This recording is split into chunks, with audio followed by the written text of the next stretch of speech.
네, 그렇다면 이렇게 혼조세를 보이고 있는 현재 시장, 미국 현지에서는 어떻게 바라보고 있을까요? 미국 증시 전문 유튜버 유산남님 연결해 들어보겠습니다. 유산남님, 안녕하세요. 네, 오늘 장 어떻게 보고 계실까요? 말씀해 주신 것처럼 뉴욕 증시가 소폭의 상승세로 거래를 시작하고 있습니다. 아무래도 트럼프 대통령의 새로운 관세 발표에도 불구하고 시장은 비교적 차분한 반응을 보이고 있는데요. 아무래도 이 같은 경우는 내일 발표될 추가적으로 나올 소식에 대해서 좀 기다리는 모습을 보이면서 시장은 일단 충격을 흡수하면서 상황을 관망하는 모습을 보여주고 있는 것 같습니다. 네, 충격을 흡수하면서 관망하는 시장이라고 언급해 주셨는데요. 그럼 우리가 오늘 장에서 주요하게 체크해봐야 될 이슈 뭐가 있는지 함께 짚어주시죠.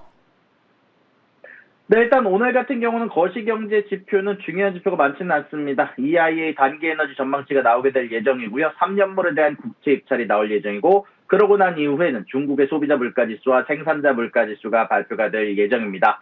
그러고 나서는 일단 가장 중요한 소식 먼저 여러분들하고 알아보도록 하겠습니다. 트럼프 미국 행정부가 동맹국들을 포함한 전 세계 여러 국가를 상대로 새로운 고율 관세 부과 계획을 발표를 했는데요.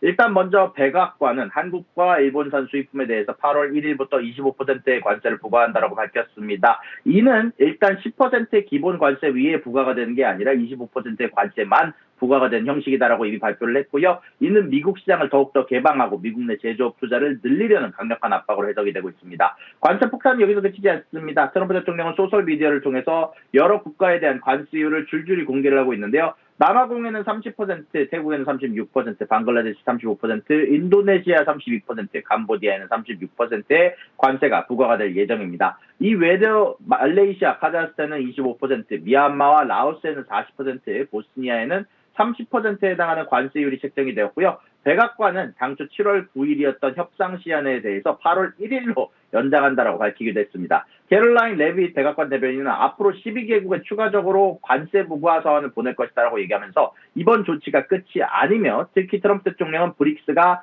미국의 이익을 저해하려고 한다고 믿고 있다면서 세계 무대에서 미국이 공정하게 대우받도록 보장할 것이다라고 강조했습니다. 특히 이런 소식이 전달이 되자 어저께 기준으로 금융시장은 즉각 반응을 했었고요. 그 당시 기준으로 뉴욕 증시가 소식이 나오자마자 0.8%가량 하락하면서 마감을 했고요. 특히 미국 주요 교역들의 통화 가치도 전반적으로 요동쳤다라고 할 수 있을 것 같습니다.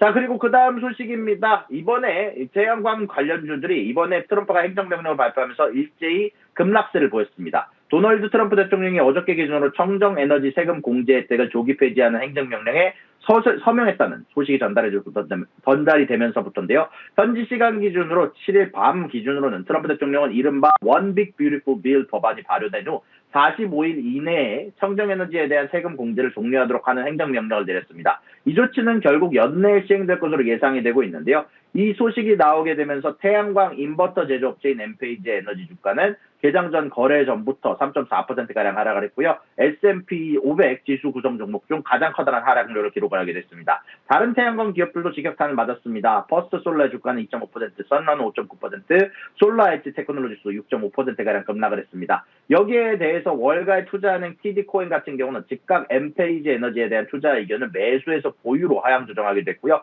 목표 주가 역시 기존 58달러에서 45달러로 대폭 낮췄습니다. TD코인의 제프 오즈번 애널리스트 같은 경우는 2025년 말 세금 공제 혜택이 사라지면 현재도 높은 이자율로 어려움을 겪고 있는 미국 주거용 태양광 시장에 부정적인 영향을 미칠 것이다라고 얘기를 하면서 특히 엔페이지 같은 경우는 매출의 약 75%가 미국 시장에서 발생하기에 타격이 클 것으로 내다봤는데요. 또한 트럼프 행정부의 또 다른 정책인 관세 정책 역시 엔페이지의 수익성을 악화시킬 수 있는 추가적인 요인이다라고 지적을 했습니다. 특히 엔페이지가 배터리셋을 중국에서 공급받고 있기 때문에 여기에 대한 추가 관세가 커다란 타격이 될 것으로 예상이 되고 있는데요.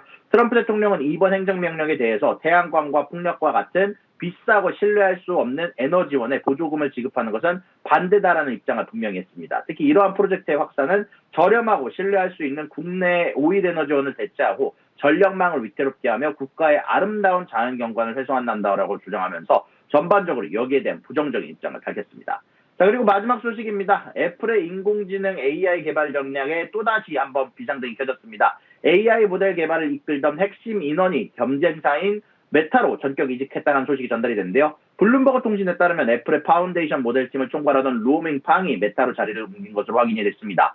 2021년 구글에서 애플로 합류했던 팡은 애플 인텔리전스에 기반이 되는 대규모 언어 개발을 책임져온 핵심 인물인데요. 특히 이번 이직의 배경에는 메타의 파격적인 대우와 그리고 현재 애플 내에서 AI에 대해서 외부에 자리를 맡기려는 것으로 인한 부분인 것으로 보이고 있습니다. 특히 메타 같은 경우는 팡을 영입하기 위해서 연간 수천만 달러, 한국 돈으로 약 수백억 원에 해당하는 보상 패키지를 제안한 것으로 알려져 있고요. 특히 이는 AI 인재 확보를 위해서 공격적인 행보를 보이는 마크 주커버그의 메타 CEO의 전략에 일하는 것으로 보이고 있고, 특히 주커버그 같은 경우는 오픈 AI와 엔스로픽의 핵심 연구원들을 잇따라 영입하면서 초지능 개발팀의 역량을 강화하고 있는데요. 오픈 AI 쪽에서 내부자들의 단속을 위해서 현재 추가적으로 보상을 주고 있다는 소식이 전달이 됐고요. 반면 애플 같은 경우는 이번 핵심 인재 유출로 큰 타격을 입게 됐습니다. 팡이 이끌던 파운데이션 모델팀은 최근 애플의 새로운 AI 전략을 이끄는 경영진으로부터 지속적으로 강한 압박을 받았고, 여기에 대해서 차세대 시리의 오픈 AI나 엔스로픽의 외부 모델을 사용하는 방안까지 검토한다고 하면서